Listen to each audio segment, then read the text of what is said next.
Hello, welcome to the Farmyard Garden. My name is Claire, and in today's episode, first job, getting these out and getting some beans in this bed. This bed has been an absolute total disaster all over winter and early spring and into summer. Everything that I've planted in here has immediately bolted. We've not had any success out of it, including the shallots. I'm not sure whether there's anything usable out of these. So I'm going to clear it, I'm going to put up a bean structure and get my succession of climbing beans that are waiting to get out in the greenhouse in this bed. Now I know technically beans are not supposed to follow onions, but there's only a few shallots in here. It's not like trying to put something in the garlic bed when I've emptied that bed, so I think this should be okay.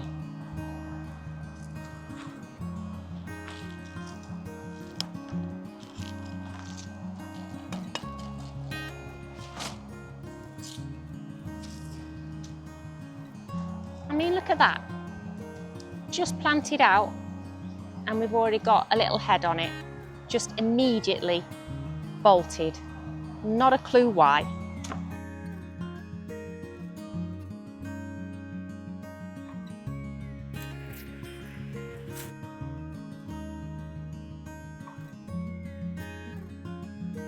Now these ones here don't seem to have actually bolted and they feel okay. Now these are the red sun ones, which grew enormous for me last year, and they've not done that this year, but they smell nice. So I think there are a few that can be used still.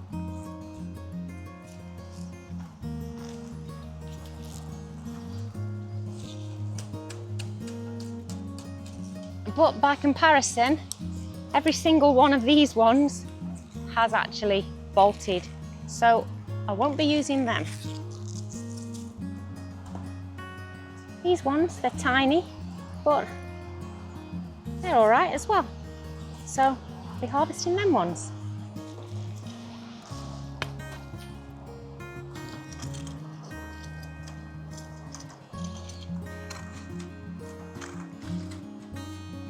Now this soil feels quite hard, so I am just using the little cultivator claw on here from Wolfgarten, just to loosen it up a bit to make it easier to plant into.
I'm not going to lie, that's taken a lot longer than I think it should have done, and I actually really don't like it. My intention for these climbing beans had always been to put them in the garlic bed, but obviously I realised afterwards that from a crop rotation point of view that is not a good idea. So I had no choice but to put them in this bed because I don't have another full bed ready for them. But unfortunately, this bed is now going to cut off my view to the rest of the plot, so it's certainly a mistake for this season and something that I won't be making again in future years. But these have to get out into the ground now, so unfortunately it's a sacrifice I'm going to have to make for this season. Now I actually have a bit of a cut on my finger, so I don't really want to put my hands in the soil, so I'm going to wear some gloves for this. And my idea is that I'm going to plant them on the inside of here and hopefully they'll wind themselves up. But I'm also hoping that this will just keep the pigeons off a little bit as well until then. Now I have two varieties of climbing beans to plant out today. These ones are purple podded ones, Cosse Violet.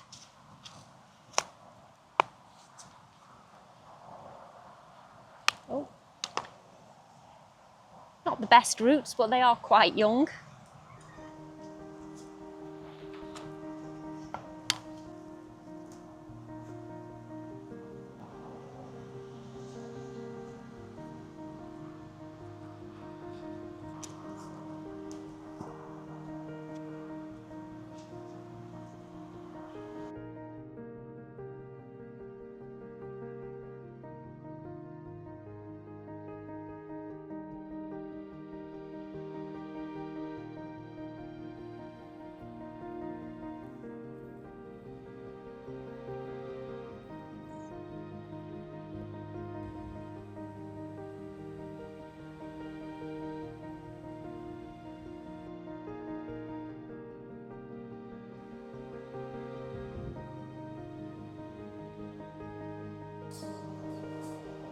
So they're all in. I can't say that's the best way of planting them at all, and I'm pretty certain I've made a few mistakes building this structure. I'm just going to fasten a couple of these little bits of grates to the edge just to try and stop the pigeons going in that way as well, and see if we have any left in the morning.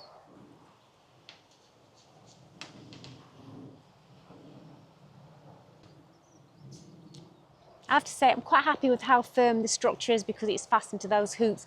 I'm painfully aware that I don't want it all to fall over and land in the polytunnel somehow. Extra cautious.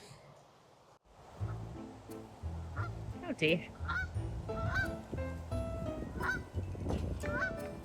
Don't hurt yourselves.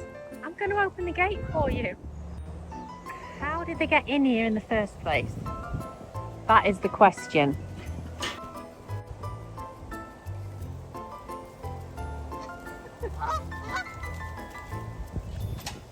Don't get stuck in there.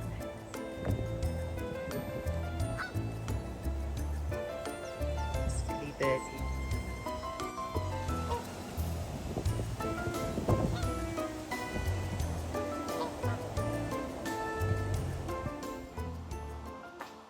Oh, this next job is a bit labour intensive, but it's a very exciting job because it's only been possible as the telehandler has finally come back from repair.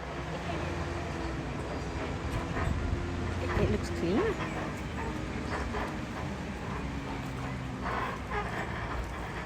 It came back late last week, and while Duncan has been absolutely thrilled and trying to catch up with all the jobs that have not been done for the 6 weeks that it's been gone.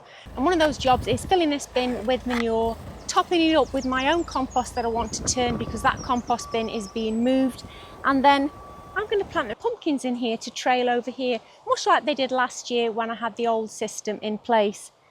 But obviously it means shoveling compost out of one bin and putting it back in to another. My hope is after the pumpkins are finished that I'll be able to spread this in winter on the garden, because this is not fresh manure, this is quite old manure that Duncan has dug up that was being stored.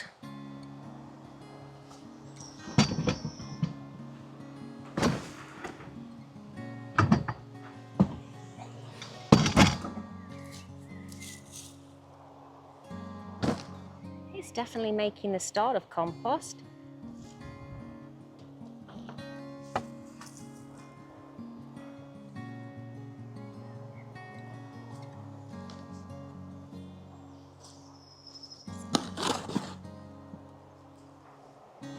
Ow! I just dropped that on my toe.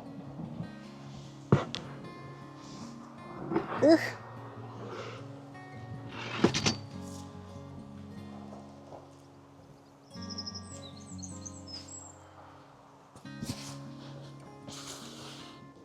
I'm not going to get any more in there. And it feels lovely stuff. I mean, there's some lumps in it, but it's really, really crumbly. It just breaks up. So I'm really proud of that. Oh. So these are the ones I have left. So this one here is polar bear. And this is Dill's Atlantic Giant. As you can see, we're getting a bit of yellowing on the leaves because they've been absolutely desperate to get out. And then this little one in a bag here is actually from Kerry at Dog on the Plot. And when I met her at Gardeners World Live, she gave me this one. It was in one of our plant swaps, and this one is called Cogginut. So that's going in as well. Thankfully, because they've waited a bit longer, they have just started to vine, which is going to help me work out which direction they need to go in. So you're going to have the two big ones at the back, vining at sort of angles like that, and then I'll have this little one at the front. I can't get a trowel. Oh, I might not need one actually. Oh, I don't think I need one, do I?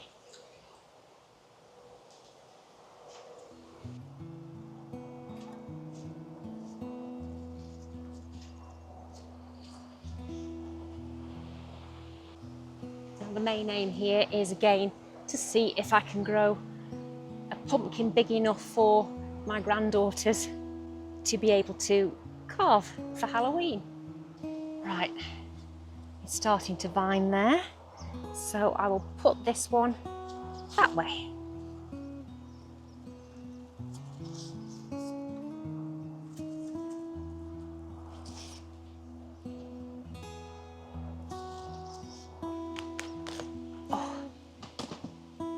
Go. As you can see, he's just starting to vine, and he even has a baby pumpkin on the end already.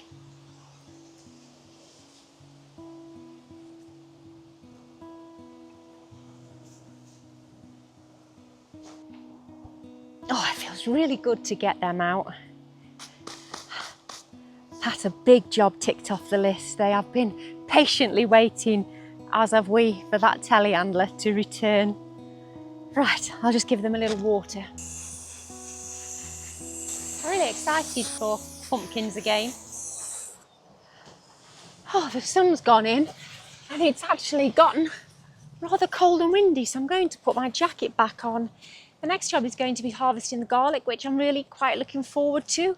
Like a lot of things this year, it seems that everything is ready much sooner than I was anticipating. Last year it was middle of July before I harvested the garlic, but actually it is showing signs of being rather ready now. And I think that's been echoed across the vegetable garden all year so far. This is my third season. The last two seasons have been cold, quite wet summers, and to have the warm, dry spring that we've had and the warmth that we're getting now over early summer, things are finishing so much faster, and it's actually catching me by surprise. I'm not sowing my succession crops soon enough because nothing's matching the timeline of all I've experienced so far. So I did actually pay a trip to the garden centre and I picked up a tray of red cabbages that can go in that bed when the garlic are out.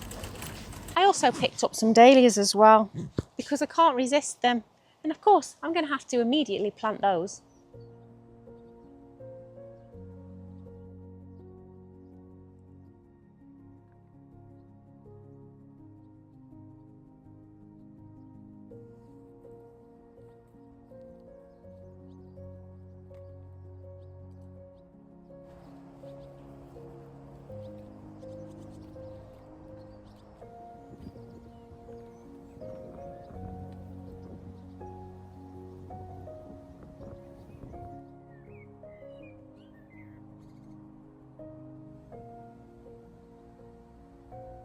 It's been an absolute joy planting these out because I have actually been joined. If I turn the camera around, I'm not sure if you can see them because they are on the fence there behind me. Some fledgling swallows. They are absolutely gorgeous, and their mummies or daddies keep coming to feed them while they're sitting on the fence. They're so cute. Oh, there's a mummy or a daddy coming to feed that one.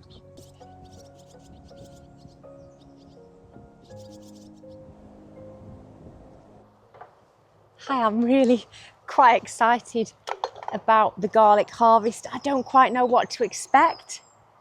Let's find out together. Last year was beginner's luck. I had a really good harvest, but I didn't grow many. But most of these are my own clothes from last year, apart from these first few here, which were Germador that I did buy. So we'll start with those. Oh!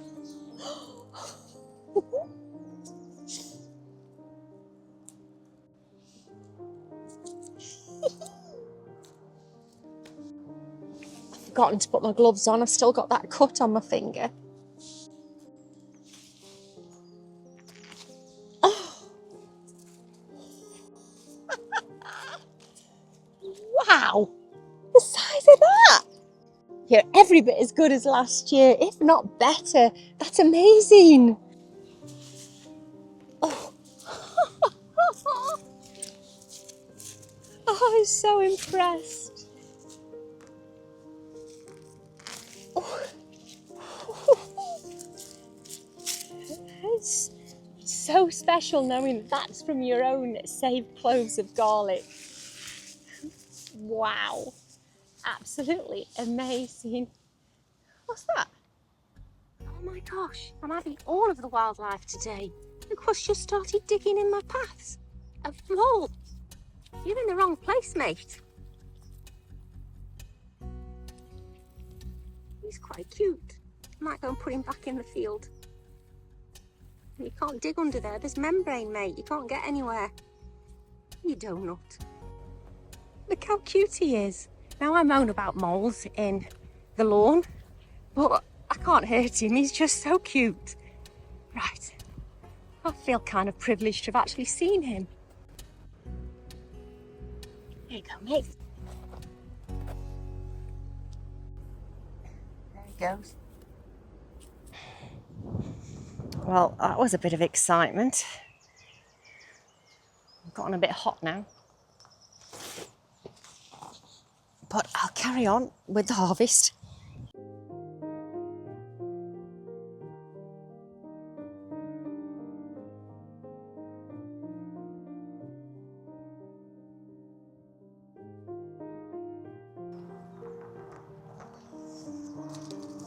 Oh.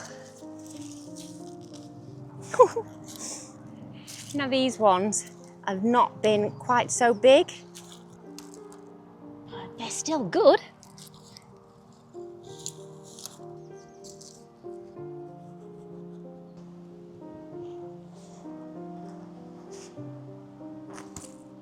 Oh, wow.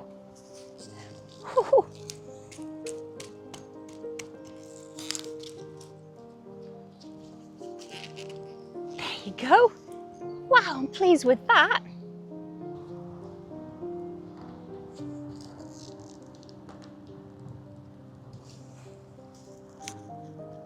You can barely fit them all in the basket. I was not expecting that. It's brilliant. This basket is so heavy. Wow, I'm so thrilled with the garlic harvest, and obviously I'm going to have plenty of cloves for next year as well. Whew. Now to get that bed ready to get those cabbages out.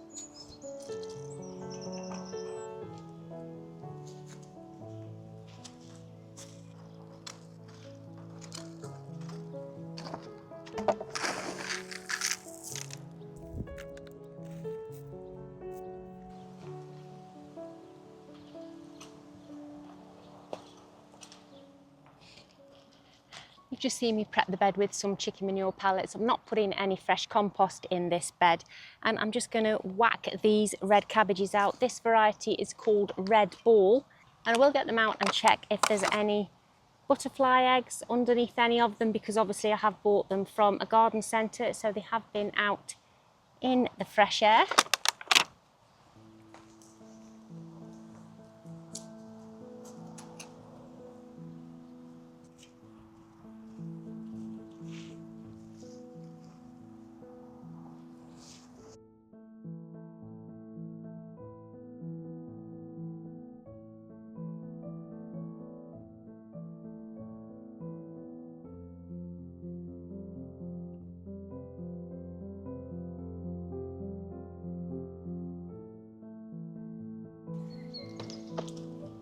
And I've just seen quite a few cabbage white butterflies flying around, so I'm going to get this covered over pretty quickly.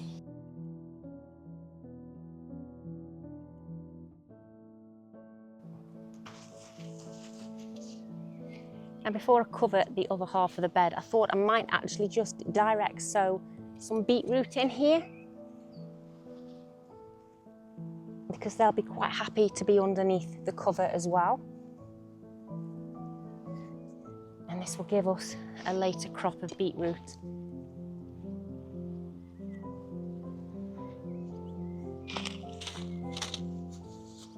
I think I can have my gloves on for this bit.